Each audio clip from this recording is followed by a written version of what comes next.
ibihe byiza kuri wowe ukomeje gukora ibiganiro bya Top News ngo ikaze mu makuru yacu y'uno munsi.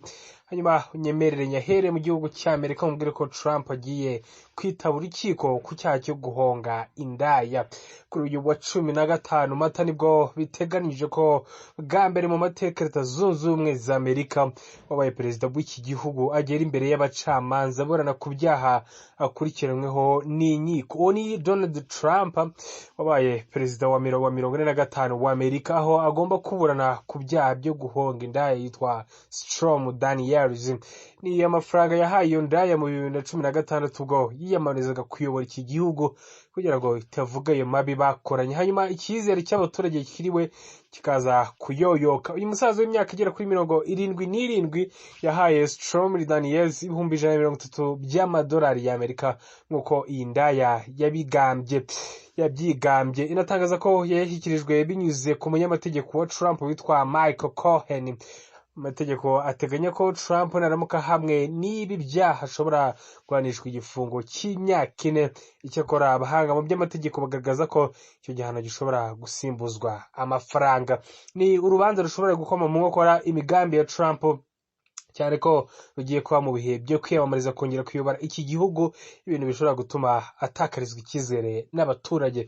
Biteganyijwe ko uru rubanza ruzamara hagati y'ibyumweru 6 n'8, rukazibanda cyane kuri aya mafaranga Trump yanyujije kuri Cohen nawe akayashyikiriza iyi ndaya. Nubwo gutanga amafaranga muri ubu buryo bitari icyaha, ubushinjacyaha bwa Manhattan bugaragaza ko Trump yakoze icyaha, agaragaza ko mu nyandiko z'ubucuruzi ze ko ayo mafaranga yakoreshejwe mu bindi bintu byemewe n'amategeko.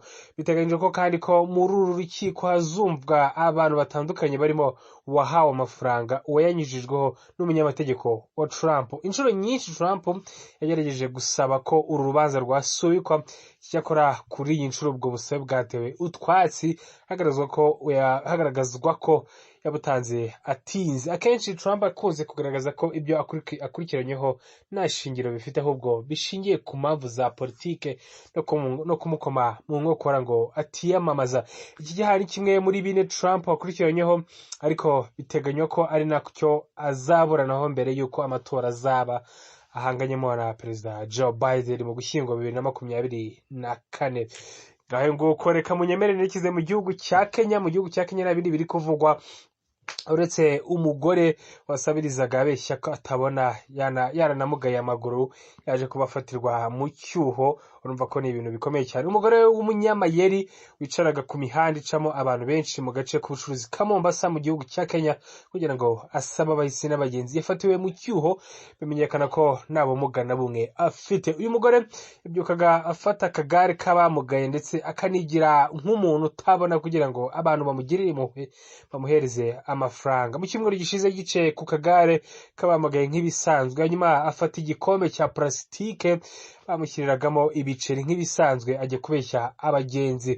Icyakora umwe mu bayobozi yaramuvumbuye niko kumugira akabarore imbere ya rubanda. Uyu muyobozi yaje kuri uyu mugore amategeko kugenda, abantu benshi bari bamushungire babona aragenda neza nta kibazo, barumirwa.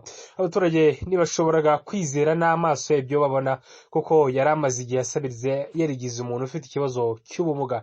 Uyu kandi bamutegetse ko guhumura amaso kugira ngo barebe ko afite ubumuga bwo kutabona, basanga arabona neza nta kibazo afite. Reka ngushimire dukomeje kubana muri bino biganiro. Nitwa Patrick.